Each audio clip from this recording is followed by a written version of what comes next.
I was asked to explain about how LITs affected my children. I actually had 3 kids that have been involved with LITs somewhere in the process. My oldest, Brittany, is now 14. My middle child, number 2 actually, is Brianne, 12. And then Brian has just turned 11, and he's currently just starting LITs. The benefit that the kids got from LITs was, I think, in terms of spiritual disciplines. They learned scripture memory, they learned to have quiet times, and they also learned to follow, which is, I think, the essence of discipleship. The other thing they really learned from LITs was leadership, specifically ministry.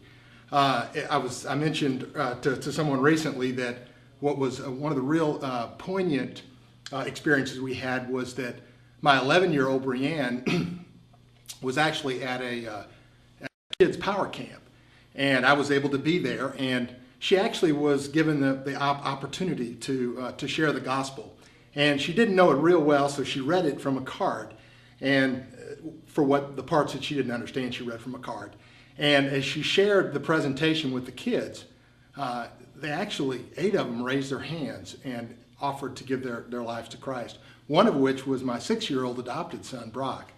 And so it was just a real significant experience, and I think a great opportunity for the kids to be able to have an opportunity to practice ministry and to make an effect for the kingdom.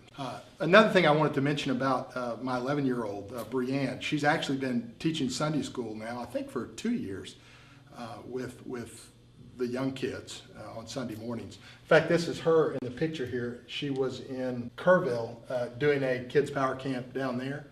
And so this is her leading a group of kids right here. So she's really blossomed in her gifts of teaching and